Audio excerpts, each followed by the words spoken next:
Let's have some fun. Hey, buddy, how you doing?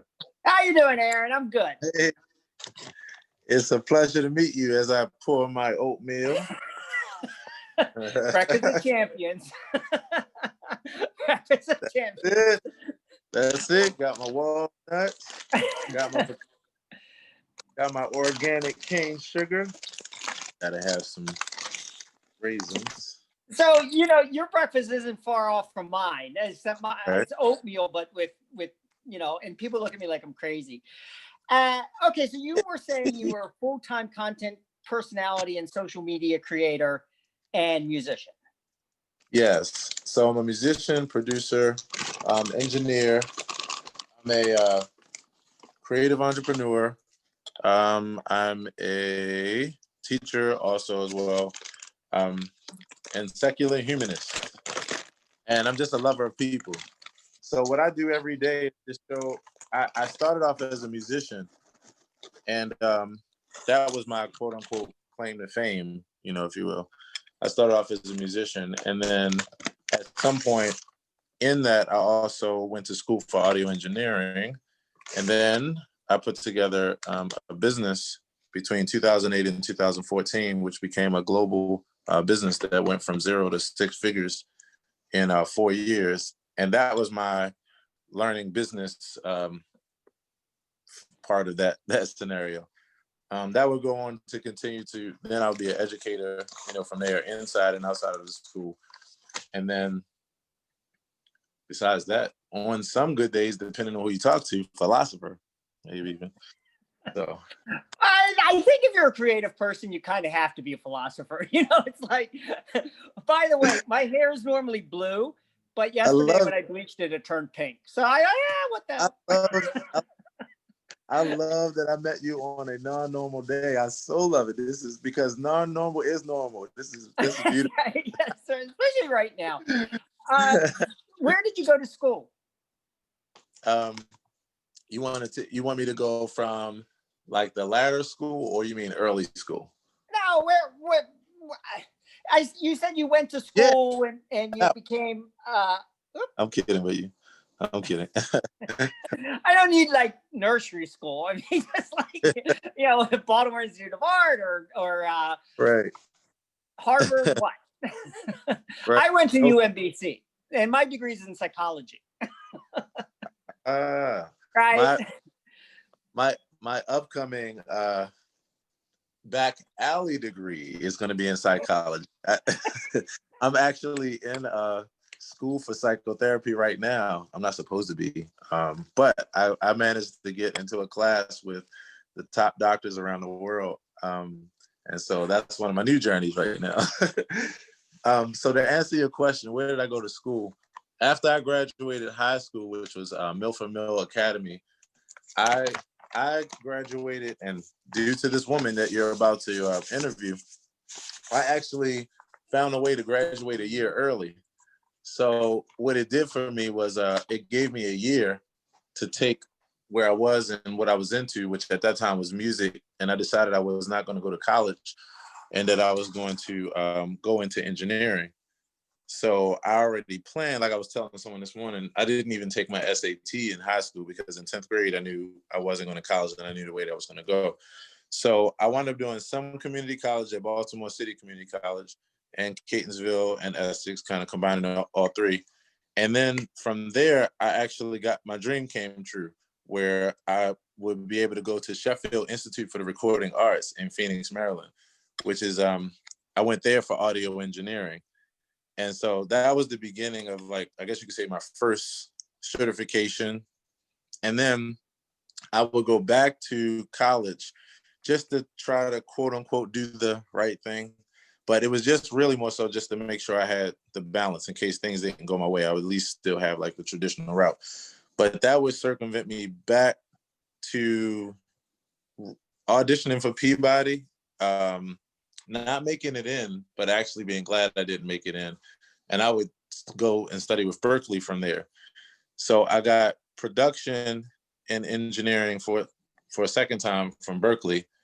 And then everything else besides that has been specialty courses and continuing education. And God damn. Yeah. Jesus, you sound like my sister That's is what one of some the people smartest. call me. My sister is one of the smartest people I know, and I think probably you have more educational background than she does, and she has her doctorate in English and teaches English at the high school level. But she's one of these brilliant people that doesn't have any social, like you say, how you doing, Shelly? Well, I was doing, and she'll go off on some intellectual explanation, and in the end, you're just like, so you're good. Got it. I have literally become that translator for some people. Right. So what kind of music, you said you froze. There we go. You said you are primarily in your heart a musician. What kind of music do you create? Yeah. Hold on one second. Let me check my mom real quick. Definitely get that coming your way. That'd be great. Yeah. So type of music. So currently people know me now as a jazz musician, who also is a soulful jazz and soul is what a lot of people know me for now. And one more, jazz, soul, and meditative music, piano meditation. Those are the three things that people really know me for right now. So that's like, yeah, that's the top of the mountain. Below that, I actually started off as a hip hop lyricist and hip hop artist. I was a conscious and positive hip hop artist. And that's what started me off into music. And then that would lead to me becoming a producer, a hip hop producer first. And then at some point as that moved forward and I realized I had a really good knack for that, I became interested in expanding. I said, if I could do this well with just diving into it and just, turning some knobs and that kind of thing and playing some keys, what would happen if I learned formally? And then that's what took me in the direction of wanting to learn an instrument. So I chose the piano, and then the piano became my introduction to all styles of music as far as appreciation and understanding. And so that would take me to being a gospel pianist and organist for 10 years. And in the midst of that 10 years, third of the way through, I would find my love with jazz and start studying jazz and classical and all these other styles of music. So I say when people ask me, what kind of music do I play or what kind of musician am I always say, and I wear this proudly, I say I'm a musical mutt. I'm a musical mutt. Like I have so many, influences from so many walks of life. My introduction to me making music for myself was after, like I said, being in the studio with my friends. We were a three-man positive rap group, and so we're doing our thing. And at some point, my buddy who was making the music for the group, we were in the 10th grade. He got a car, and he got a girlfriend, and he got away from us. So I'm looking at the group and I'm saying, wow, we can't just go down like that. Well, I'll tell you what, we're familiar with it. We've been in the studio. I kind of know some of the names of the equipment, that kind of thing. I got a good job. I'm 16 and I happened to land a $10.50 an hour job at 16 in the 10th grade. It was an illegal job, but it was the best job. Not illegal, like we were doing anything illegal, but we were at a warehouse and we were working like they were giving us more hours than we should have, but we were good workers and they were safe. It was my friend's dad who got us there. But long story short, that would turn into me funding my first couple pieces of equipment and then getting my hands wet. The way that I got my hands or my fingers wet was that we were one of the only families that I knew that had digital cable when it first came out. So I took my 4-track and I connected it to the digital cable box. And this was when they just came out with the individual music channels. And so I would put it on an individual music channel every day, a different genre, and I would record that genre on a 60-minute tape. And when I would come home from school, that would be all I listened to and all I created music from. So one day it was all opera. Another day it was all jazz. Another day it was all meditation, piano meditation. Another day was all classical. And that's how one of the biggest ways I got my ear really exposed to a lot of music, and for all of that music to get in me. So, so how old are you? I mean, you look like you're, 25, 30, maybe tops. And but the music channels, that wasn't so recent. So it's been a while. So you probably look a lot younger than you are. Which I'm 52, so Love it. I would not have known that. Now it's the hair. Now, the biggest question for me is, if your hair was blue, would I have said the same thing? That's what I want. Well, it wasn't old lady blue. It was electric blue, which is why it's yeah. Wow. Okay, yeah, that's beautiful.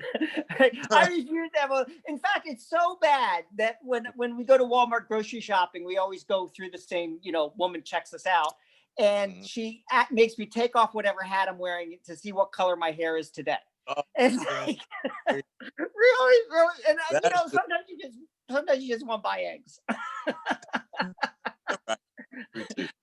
All right, and with that is true. Good. So now you are a musician, and you also do audio engineering. Is that right? I went to school for engineering in 2001. I went to the Sheffield Institute for the Recording Arts. Right. And I came with a recording degree. And I went from there, I developed my own business that was around music production, me as a musician, as a young pianist, as well as audio engineering or studio recording. And I got into that in 2000. And how has COVID changed your business since, say, March? It's made it better. Well, you're probably the only one I talked to who says it's made it better. My own business is in a hold. I'm retired until the vaccine goes into my arm. How has COVID made it better?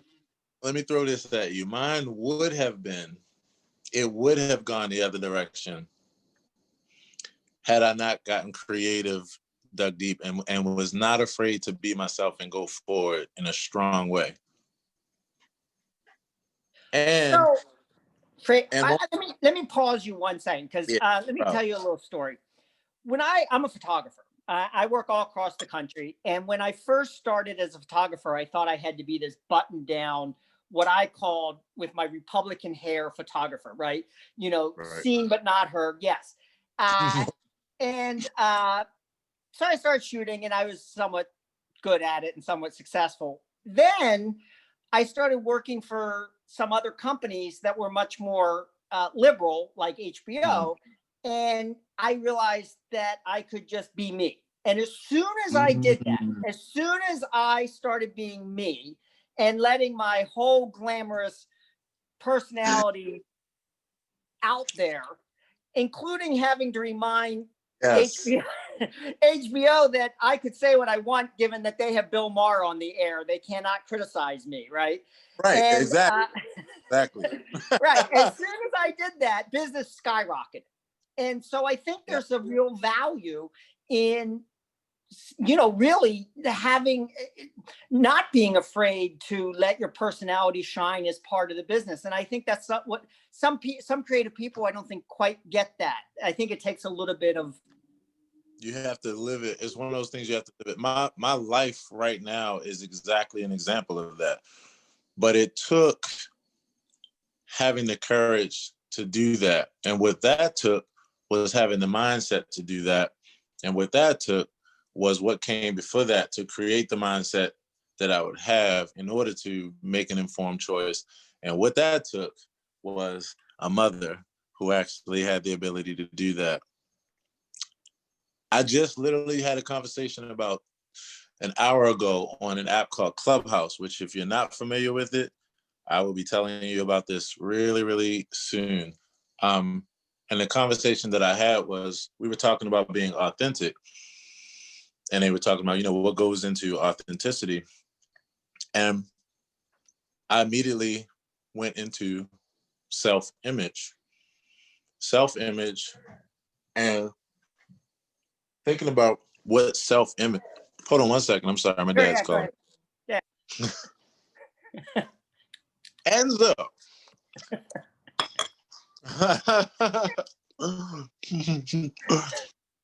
Authenticity, and this is what it's about. This is what it's about, and this is who I am, and this is why I'm even expressing it in this way. We're having this conversation. We talk about what is authenticity, and the thing about it is that authenticity is about a person being themselves. You only know who you are if you know who you are, but the way that you figure that out is it's based on the way that you were cultured. You know, it's the way that you were raised. That's where you get your perception of yourself from the way you were raised, your environment around you, all the influences that you had, and whether or not the nurturing was there. So I was saying, you know, the older I get, I'm 38, by the way. And so the older that I get, the more I think about it, where I'm like, my mom is a 30-year teacher who, when I was 1 year old, you know, I'm in the house where she has everything labeled and she's got names on everything. She's reading books to me. She's exposing me to different colors and different sounds. She's taking me to different places like museums and parks and special things to really just continue to broaden my horizon and to really just give me the experiences that I need so that I can be a well-rounded individual. I remember one of the funny things that, and we'll probably talk about this even on the podcast, one of the funniest things that I remember from my childhood that we talk about is when I would point to signs and say, "Mommy, what does that say?" And she would look at me and say, "Aaron, you can read it." And I was like, "Okay." And I would just read it. But just the fact that that was how I was raised. I was raised where I had that fundamental foundation to give me education, to give me exposure, and to build, which would then build my self-confidence, which would make it be that I'll be the person today that will share anything with anybody and have no insecurity. And I'm not afraid to be my damn self because I know what that means when you do that and how that's the real way to happiness in life. That's actually the real way to happiness in life. And I say that in that way because no matter what a person is doing, it really all comes down to happiness. And happiness is only defined by what you define as success, which is either defined by like your actual success or what you feel is success, or it's just completely defined by all the constructs around you. But you have to have a foundation to be able to have a separation between the two, because if not, you won't have enough exposure to have some other ways of thinking about things. You won't have the self reinforcement that you need from your nurturing to really know who you are or know what that even means. Yeah, and then you won't value education to continue to learn to find out what that means. All right. Well, there's more than this is autumn. Oh, good. This is perfect because, you know, have your cat dive bomb the thing because we'll put it on Cats of Patterson Park too. Those people are fucking nuts. They'll watch anything. So I got the idea of this podcast when COVID hit, and normally I travel from city to city, 2 or 3 cities a week, and I'm always on the road working. And as soon as COVID hit, I got off the airplane and I looked up at the CNN news crawl at the luggage while I was waiting for my luggage. And I thought, oh, you know, that's a typo. The Dow cannot possibly be down 2,000 points. Someone added an extra zero. Of course, it wasn't a typo. And after that, every single thing on my schedule is canceled through beginning of next year. Right. I think, you know, that's how it ended up. It got canceled for 3 months and then those, you know, it snowballed from there. But anyway, the bottom line was I was home not having contact with all those creative people that I usually have contact with all the time. And for that matter, even just the general public, you know, I usually during my events talk to 2,000 or 3,000 people in a given weekend. And I mean, talk to them. And it's not, to be home and be isolated and have to go out with a mask and all of that was really just hard on my own mindset. And so I think when you say that being in this environment where your mom is exposing you to all these different stimuli and making you reach out is the same thing, except when you were little. You follow me? Yeah. Oh, yep. You know, anyway, so I decided to do this podcast basically to give myself an outlet to talk to people, an excuse to talk to people, and B, because it's something I was always kind of interested in. Some of my clients are podcast content companies like Pod. Right. What is that thing called? Pod.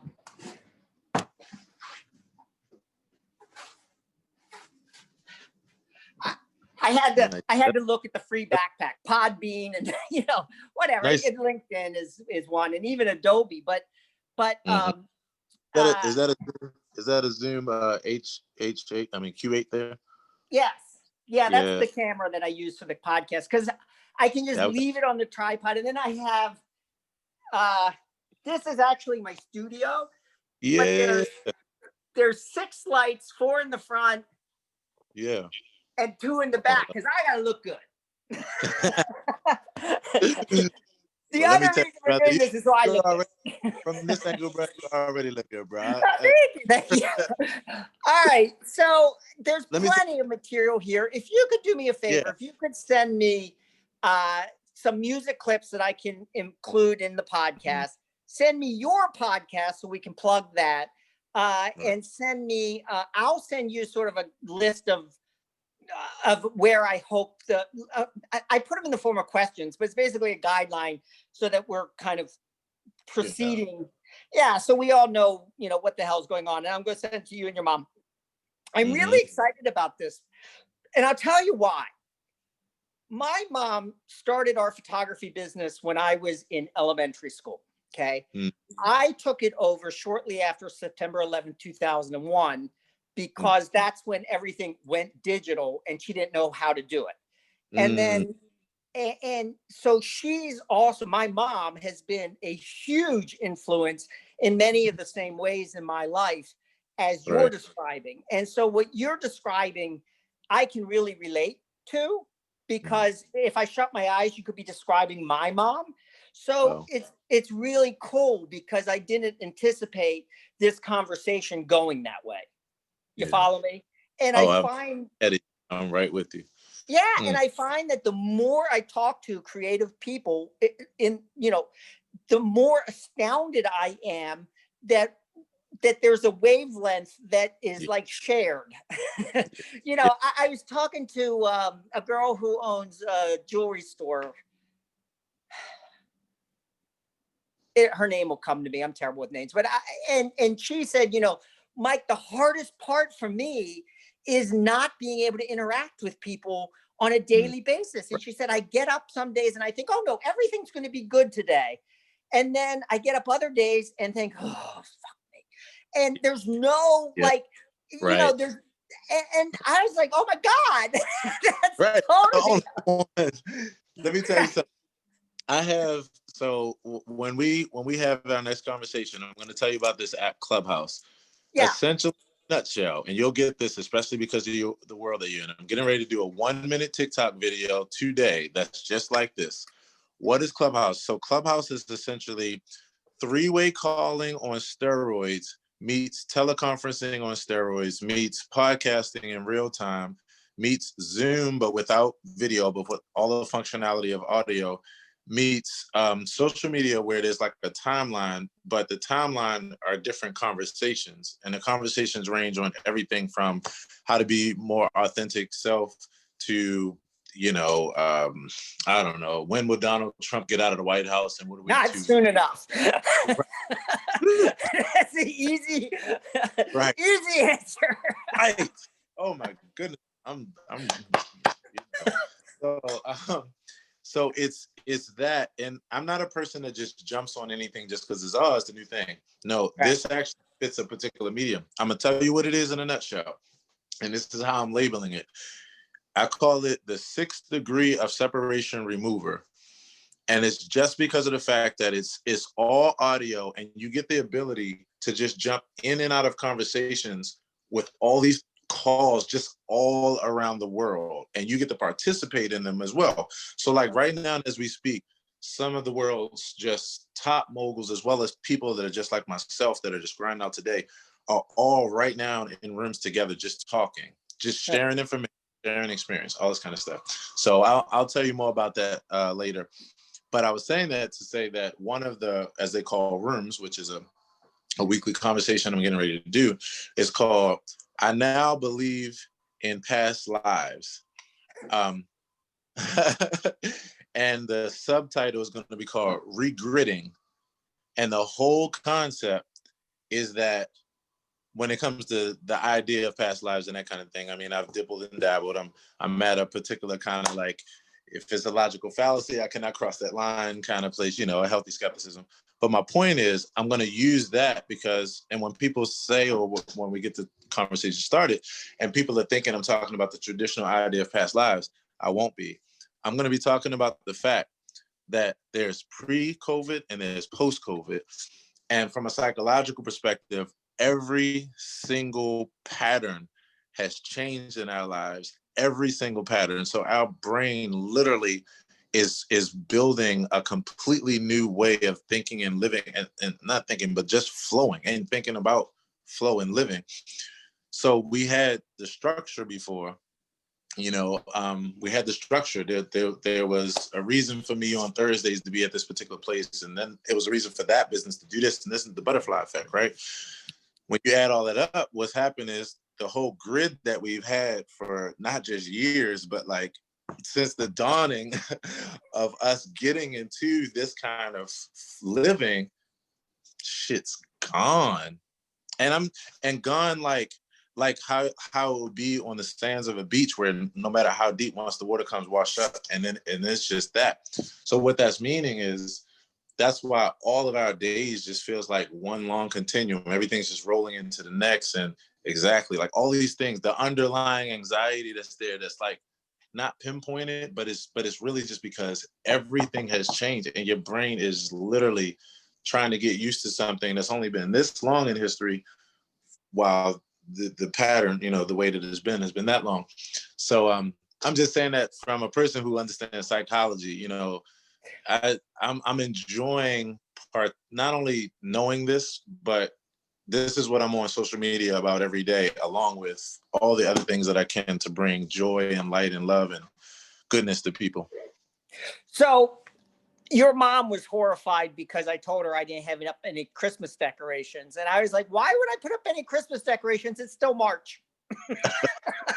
She didn't think it was funny. That's exactly how I feel, though. And that's what's most funny to me is the fact that she's like showing me her tree and everything. I'm like, it's March. But I had my normal first quarter last year, right? My normal first quarter, and literally as soon I was coming back from covering the Bassmaster fishing contest, which is the world's largest bass fishing contest for Yamaha, okay? And getting off the plane after 4 days of dealing with bass fishermen, okay? Not a right. Like boom, now you have to stay home and under house arrest with everything but an ankle bracelet. Those are your mom's words, not mine. Right, exactly. Which is my favorite description of how it feels right now, because we ran to my aunt's earlier today to drop off some food, and I was in a really bad mood, and as soon as I got out of the house, I was like, oh, I feel better. Yes, you've been released into the wild. Breathe through the mask. So anyway, but you're absolutely right. We've had to relearn, and every pattern has really changed. Every single one. So the thing about it is this. I have the deepest empathy right now for every single person on the face of this earth that has had any loss, from the smallest to the greatest, you know, toughest time in our history. Yeah. At the end of the day, I'm an optimist by nature. And it's what doesn't break you makes you.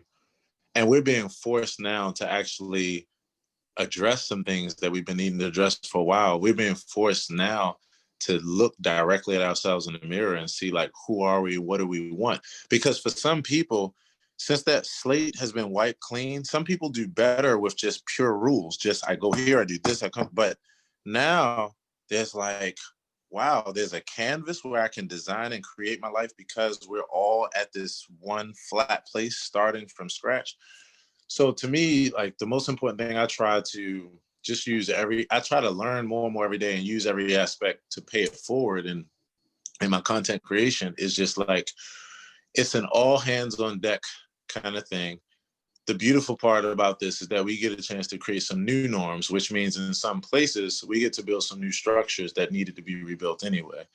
You know, we're forced actually to look ourselves in the mirror and really be our better selves and really go down all the way to the core of what we talk about every day, and not just talk about it, but like really be about it.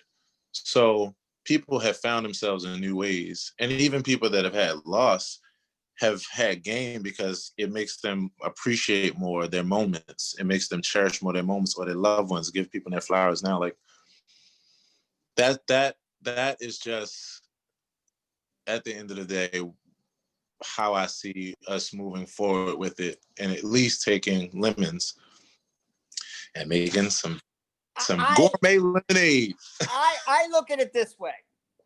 When COVID hit, it slammed doors shut, right? It slammed all the normal doors shut.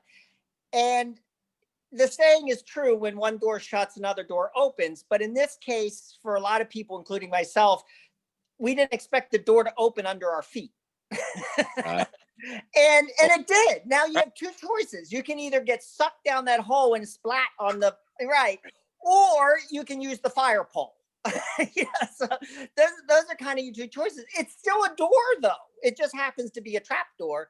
And I know that sounds negative. I don't mean it to sound negative. It's just it's what, perspective. yeah. And what is you initially look at and think of as a trap door is actually, opens up into another world, and you think, oh, okay, let me look around this for a bit. Don't get me wrong, I'll be glad to get back on a plane and do, what I've been doing for the last 10 years, but 15 Right. years. But at the same time, having this experience, there's something to be said for that. And I would never have decided, oh, let me do a podcast and bring artists together and talk about creativity, given my normal daily job, because I'm too goddamn busy. But this is, Right. I've gotten tons out of this. I mean, tons. Far more Yeah. than I ever thought I would when I started doing it. I actually thought when I started doing it was just a waste of time. I did. Not waste of time in the bad sense, but let me waste some time until I can get back to normal. Get back to normal. Right, and right. From perspective, this is the new normal. Yeah. There's never a back to. That's the thing that's so amazing, right? Like, evolution is always that. There's never a back to. And Right. so I would have never thought that I would say in that my life would go down where I would make history as a street musician and take so much pride in it, and now be like, of course, that makes so much sense. But I wouldn't have found it if it weren't for these times. I've had people all around me. And so now what I'm helping people to do is to discover that, like to literally look at the situation and to, instead of just letting it happen to them and them just like, okay, when is this, like to actually go on that path of discovery, within this. And the main reason why is because you're forced to go inward. I mean, in order to get through this, you have to self-care. You have to do the work of like, it is what it is. There's no bridge to go back to. Right. I always thought that analogy in the movie when the person's running and the bridge is coming behind him, that's a tragedy or, fearful one from one aspect. But from another aspect, when this person leaps over that That Right. long journey, it's because of that. One last thing is, and this is to piggyback off your analogy, I call this the wave concept. A wave is just a wave. When it comes, it's going to come. You're either going to get washed away by it, or you're going to get on your surfboard and use it to be the momentum. And my deal is it's perspective. It's perspective. So since I know perspective isn't just a matter of choice, but it's a matter of also influence and like what's in your ears, I'm out here trying to just continue to allow my voice to just be in as many ears as possible, to just help with that side of the scale, you know, the good side. Well, that's super cool. And there's a billion things that you touched on, all of which are like perfect to my ears in terms Thanks. of, well, you know, talking to creative people, you get a little bit from this person, you get a little bit from that person, and you think, oh yeah, that makes sense. Oh yeah, that makes sense. And it's just fascinating to me, this sort of shared experience. And you know, your view of COVID in particular is totally different than the jewelry maker. I can't remember her name. Now it's bugging me. Kate? Mary Kay. Anyway, you know, partly because she has a jewelry store and she's worried about staying open, and she's worried about customers coming in and feeling like they can't shop, and and it was before Black Friday, and is there even going to be a Black Friday? And so she has all these financial concerns. On the other hand, to take your analogy to her, she had to teach herself better website skills, how to market her jewelry online, how to go on a podcast and promote her work without being a horse's ass, you know, and so right, she had to reinvent her, you know, her perspective of one of just being overwhelmed by business as usual ending to one of God damn it. But I am in charge of cleaning up the trash neighborhood, like the right, and somebody just there's like I hate. I say I echo your sentiments. I'm the same way, and I'm in West Baltimore. So when I step out of my car, my foot hits a bottle, and I'm like, "Fuck!" Right. I don't understand it. I do not. Yeah, I do not understand. Now, part of it is I live Patterson Park in Madison Avenue, so about 5 blocks from Hopkins. Transitional neighborhood, right? And that, which is one reason why I bought this house here, was both for an investment, because I expect the neighborhood so close to Hopkins to increase in value, but also because I moved from Florida. The neighborhoods are all so homogenized that I hated it. I need all kinds of stuff going on around me. And I don't get, you know, some of that stuff is literally, I've had like to call the ambulance on 3 or 4 people out in the alley who have, you know, done a little too much. Yeah, you know, they were like taking their clothes off and banging their head on the fence. But Wow. that said, that's, you know, I don't particularly like that part of things, but the neighbors, the people around me are incredible. They're absolutely incredible. And I know them. I've only lived here a year. I know them way better than I knew anyone in Florida, where I lived for 5 or 6 years. So anyway, all right. Let me say this. Let me say this one last thing. And this is about what you were saying with the woman, with the jewelry maker. You know, and this is again one of those things where I can't talk about this enough. I'll be always talking about this. Here she is. She's forced into this other way. It first comes with resistance. She then leans into it, and now she has learned how to do. She's literally expanded her business, because what I'm trying to tell everyone is, even go with the language of when things get back to. Well, okay, use that for example. Well, guess what? When things get back to, you're actually bringing a whole other side of your business and formula that you did not have before, pairing it together. Do you know how many jobs will no longer have employees come to work on Fridays because all they did was meetings all day anyway, and they don't need to waste anyone's gas anymore. They don't need to waste their time. They can get twice the amount of the meetings done because they can break it out into breakout rooms on Zoom and go for it and get it all done. People will be happier. The weekend is longer. They come in Monday morning, less stressed. Like, come on, man. Opportunity, opportunity, is how I see it. And that's, yeah. So we are here. Well, I that's a fantastic perspective. And I think you're the first person who has really expressed that to me. And I've talked to a lot of people about COVID and creativity and how it's affected the business. Allison Formich is her name. Don't get me wrong. She's wonderful. She's very creative. She does this natural. She gathers stuff in the park and makes jewelry out of it and whatever. And Right. And I really, she reminded me of my sister-in-law Marguerite, who is this, does these feather jewelry and feather whatever. But you could tell she was still in that Struggling. upset stage, that struggle stage. And even with this podcast, I said to my husband Matthew, this is something we can sell in the business.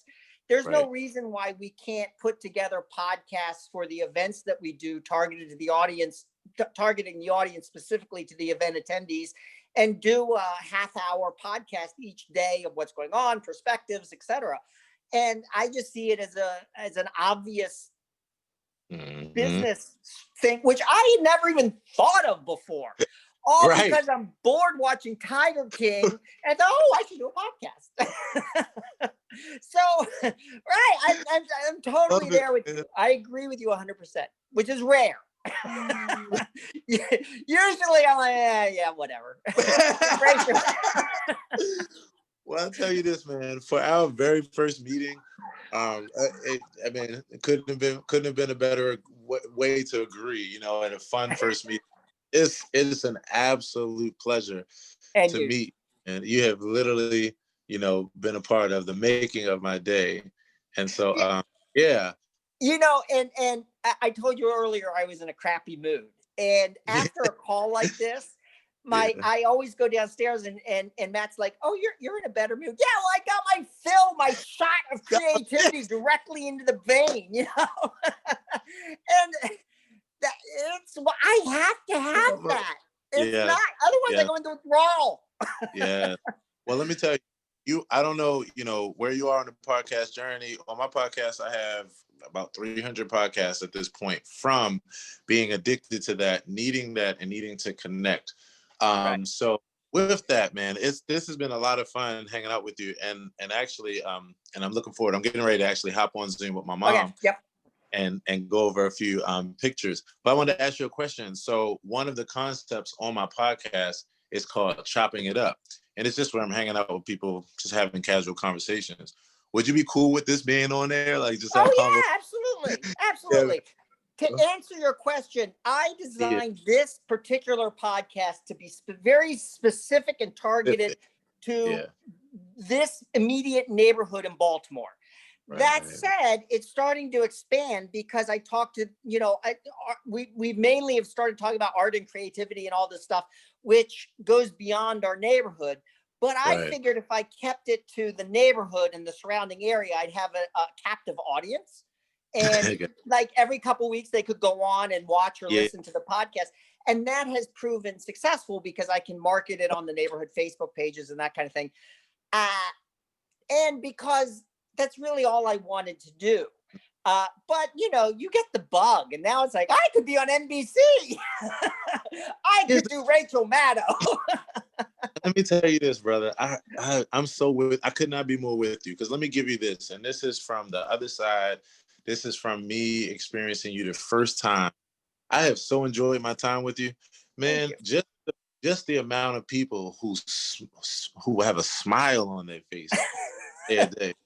I'm trying to tell you something that I've experienced with you just in this moment, man. Thank you. So I just be another brother on the journey, just to be a part of that. Like, go, man. Absolutely.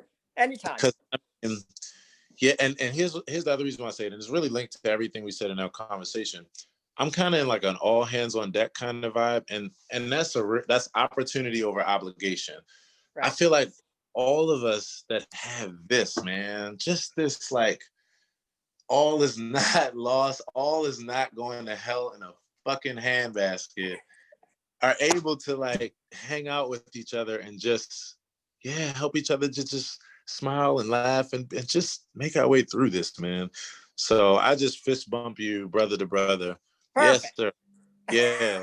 that is my first virtual fist bump. All right, gay men don't fist bump anyway. So. It won't be the last. It won't be the last.